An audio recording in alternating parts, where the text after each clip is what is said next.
हाय, hello Hindustan, जय हिंद, भारत माता की जय। मैं मनोज कुमार उर्फ देवा एक नई कहानी के साथ एक बार फिर हाजिर आप लोगों के बीच।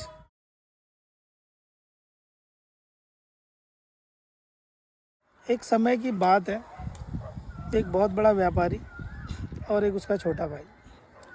व्यापारी बहुत बड़ा था, छोटे भाई को उसने थोड़े पैसे दिए और उन पैसों से छोटे भाई ने व्यापार शुरू किया। धंधा बिजनेस आगे बढ़ता चला गया। छोटा भाई भी बड़ा हो गया धीरे धीरे। पहले साथ में रहते थे, अब सब अलग हो गए।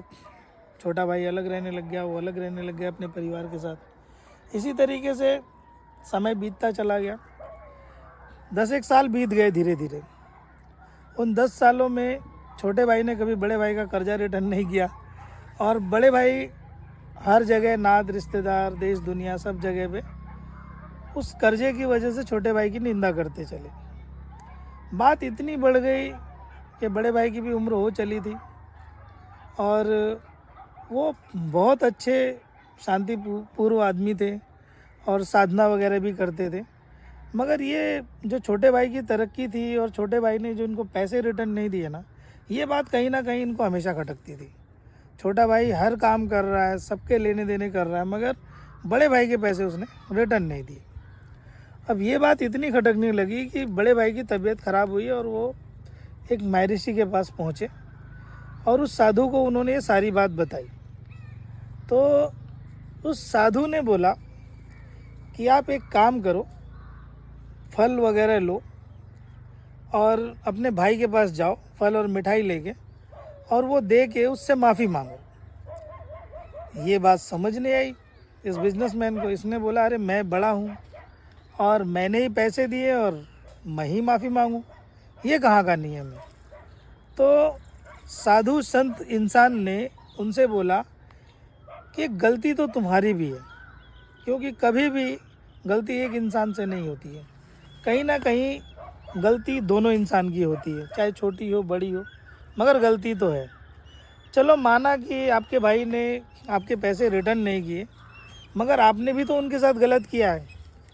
कहीं कोई बात होती होगी तो आप उनकी निंदा करते होगे, उनकी बुराई करते होगे, उनके बारे में द्वेष रखा है, मन में घृणा रखी हुई है।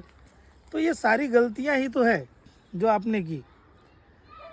तो इस बात को सोचते हुए साधु को प्रणाम करके, साधु की बात को मान के, उस सज्जन ने ये तय किया कि मैं मेरे भाई के पास फल और मिठाइयाँ लेके माफ़ी मांगने जाऊंगा।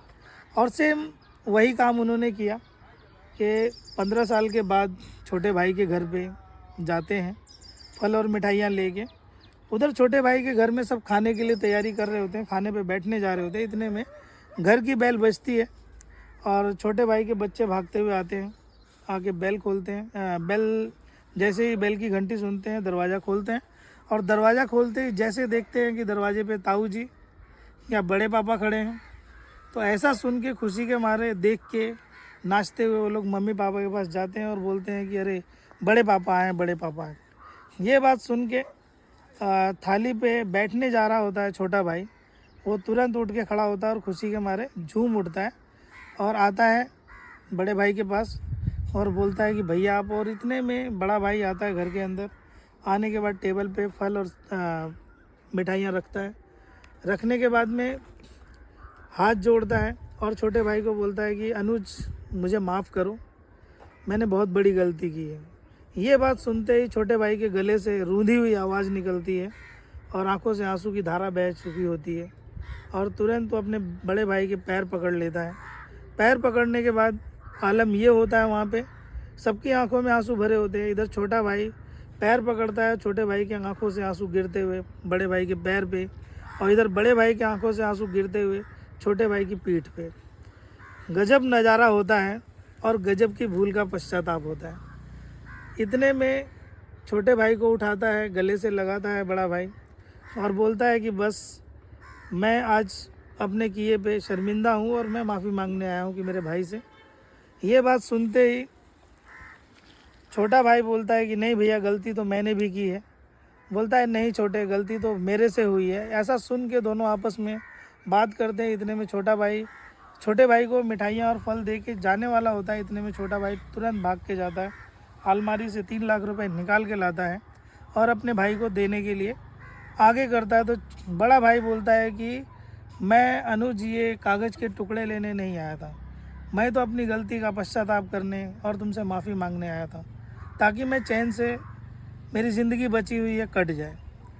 तो इन बातों को बोलते हुए छोटा भाई फिर अपने भाई के पैर पकड़ लेता है और फिर गले से उठ के लगता है, बोलता है नहीं भैया ये मेरी गलती है, इन पैसों को आप रख लो। उन पैसों को ले के बड़ा भाई छोटे बच्चों में बाकी सब लोगों में बांट देता है और बोलता है कि मैं इन कागज़ के टुकड़ों का क्या करूँगा, मुझे तो जो मेरी गलती का पश्चाताप था वो करना था और मैं इस प्रेम को वापस पाना चाहता था जो आप मुझे छोटे भाई से मिला और बाकी बच्चों से। ये बोलने के बाद में दोनों रोने लगते हैं और मोरल ऑफ द स्टोरी यही है कि किसी भी रिश्ते में ऐसा नहीं है कि गलती एक इंसान की होती है, कहीं ना कहीं गलती दोनों तरफ से होती है। तो प्लीज़ हाथ जोड़ के मेरा निवेदन है, जैसी ये स्टोरी है भाइयों के बीच की, सेम ऐसा ही आज की तारीख में हर भाइयों के बीच में हो रहा है।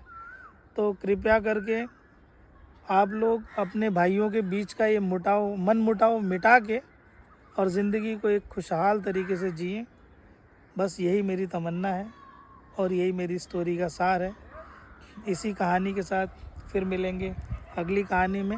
इतना ही बोल के मैं अपने 2 शब्द और ये कहानी ख़त्म करता हूँ। उससे पहले आप मेरे चैनल को लाइक करें, सब्सक्राइब करें और शेयर करें, ताकि मैं आप लोगों के बीच नई नई कहानियों के साथ हाजिर। जय हिंद, भारत माता की जय। बाय।